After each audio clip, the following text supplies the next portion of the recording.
Toda obra precisa ter fundação? É claro que sim. Esse vídeo faz parte de uma série de vídeos que eu vou gravar sobre fundações, sobre geotecnia e casos interessantes voltado para o público leigo, ou seja, ou para iniciantes, alunos, alunas e membros da sociedade civil que estejam construindo ou queiram construir e se interessem pelo assunto para não ficar somente na mão de um determinado especialista que seja contratado para fazer a sua construção. Ou seja, você vai construir uma casa, um sobrado ou um edifício, é necessário você adotar elementos estruturais que vão trabalhar na interface com o terreno. Obviamente, é muito melhor você construir uma casa, um sobrado, um edifício em rocha, mas na maioria dos casos não é isso que acontece. A rocha seria um elemento super resistente e que a sua construção ficaria muito segura.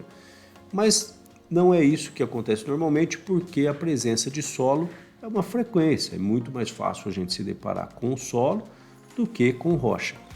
E nessa situação, a sua casa, qualquer tipo de construção, você precisa dotá-la, né? Ou seja, prover nessa base dessa construção uma estrutura de concreto ou até outros elementos que podem ser adotados, mas o mais comum é a utilização de concreto, para fazer uma base de suporte para receber o carregamento dessa estrutura que você quer construir, seja casa, sobrado ou edifício.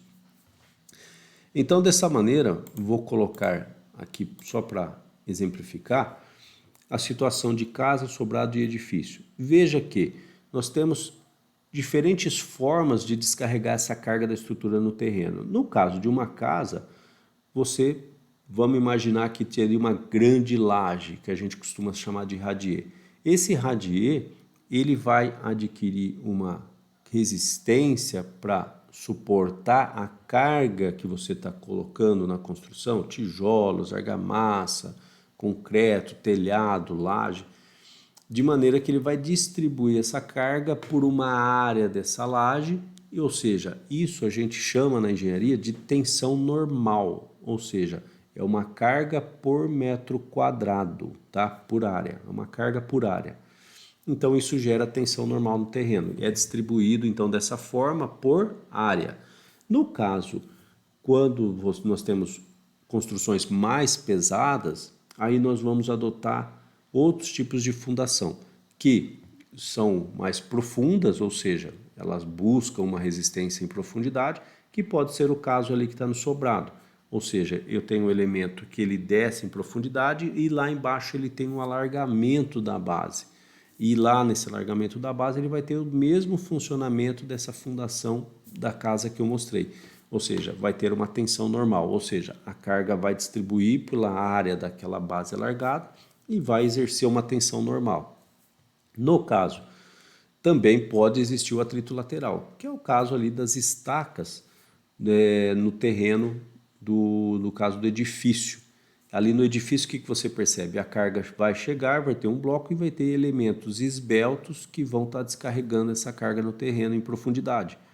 E ali no caso já surge também a tensão cisalhante, que ela passa ali, na maioria dos casos, em solo, ela acaba sendo a parcela de maior resistência do que a tensão normal.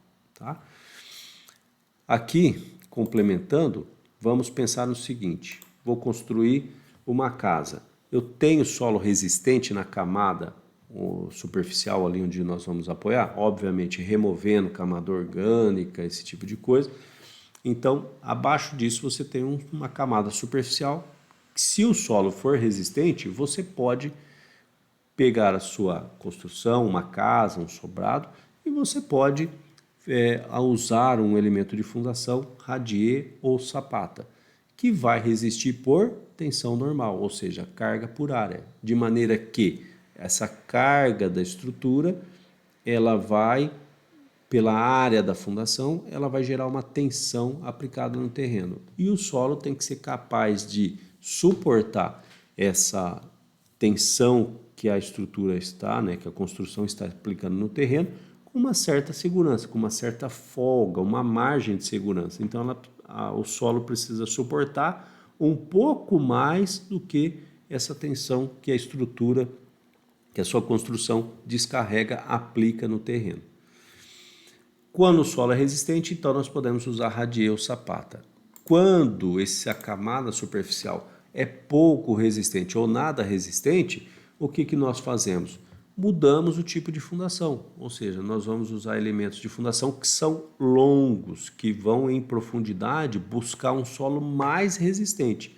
Ou seja, aí podemos utilizar estaca ou tubulão, que são elementos que vão em profundidade lá buscar essa resistência.